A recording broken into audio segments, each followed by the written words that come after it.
Hello. Salut! Ahoy. Hola! Welcome to Sound of Mobility, a project funded by Erasmus Plus and the European Union through the French National Agency, where we will help you explore travel opportunities for young people. With the help of ESN Spain, Rural Youth Europe, ESN France, European Dialogue and Judith. Keep listening to gain skills and get inspired to go abroad.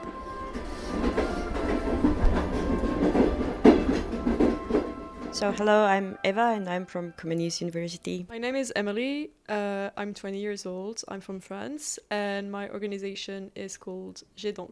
I'm Lucie, I'm 23 and I'm part of ESN France, so Erasmus Student Network, and I'm from France as well. My name is Judith, I'm 24 years old, I'm also from France and also from Judith organization. So we wanted to share something great that happened to us yesterday after the training in the hostel we're staying at.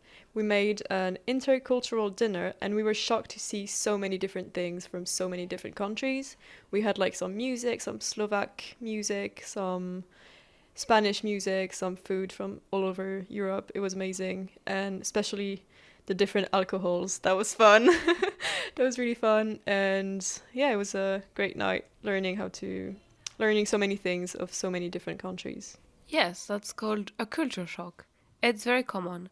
If I recall, 70% of students who go and study abroad experience some kind of culture shock. Wow, that's huge. But that's right that now that you say it, I think I also experienced that. Like, for example, when I went to Spain and they do everything later than we do in France. They arrive late, they're more outgoing, so that's a complete different world. It didn't really shock me, but I think that could be a really, very hard to process for some people. So when you're thinking about the cultural shock, we should at the beginning maybe explain what is like a culture, because I would like to imagine a culture like iceberg, where on the top of it you can have the most important things for the country, like folklore, music, or cooking and things like this.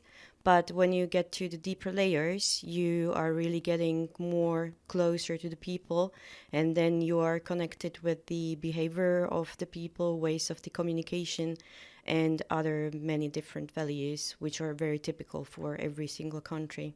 So, since we have the opportunity to be surrounded by so many people from so many different European countries, we asked them several questions about culture shocks. Let's hear about it. Could you tell us about a culture shock you experienced when you first arrived in another country? For me, it was definitely the people. I thought there was no people in the street, everything closed very soon, and I'm not used to that because in Spain everything closes very, very late. I found it kind of like people were the same because we are all Slavic, let's say, but I was surprised that they use so much dill in dishes. And if you know what is kompot or komput, that's the fruit that is stored in a jar with some like sugar content, and they usually drink it with the food. Sometimes there is also fruit in it. So it's like super funny to have like your lunch and then have a sip from kompot. So when I went to Spain, I was in Pamplona, and it was definitely a culture shock, just sort of the structure to the day when it came to sort of eating food, and just the sort of timetable of the day just really surprised me. From living in England, it's just such the polar opposite of that, and the sort of dynamics of eating in the evening and it being so late. When I arrived at the mall, like the bus station's underground, and then I went up and there was Starbucks.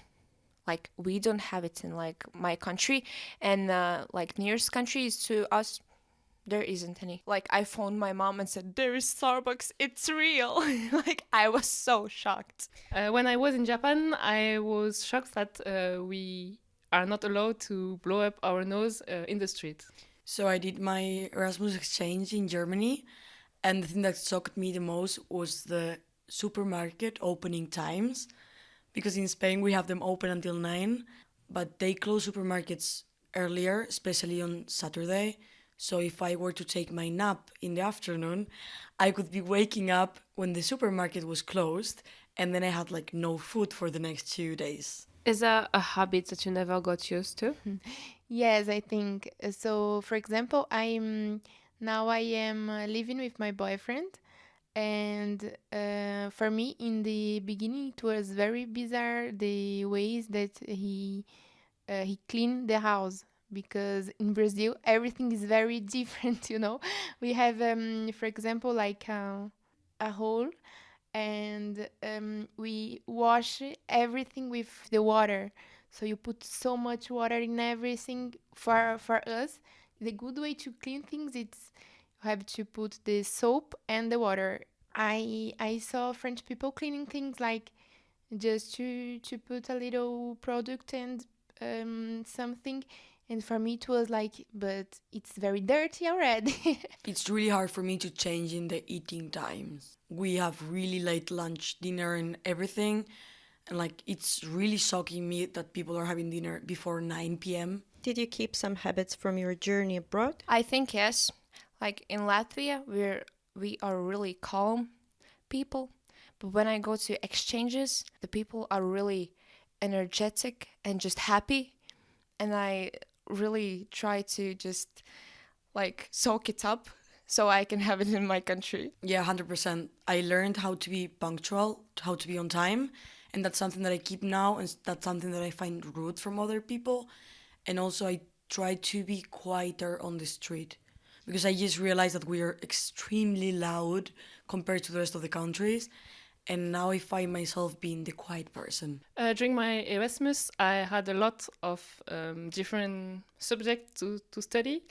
And I think I had a good organization that I try to keep there. So now, because it's a good habit.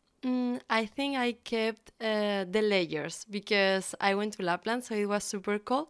And now I'm used to wear a lot of clothes, and I'm not used to my normal Spanish clothes.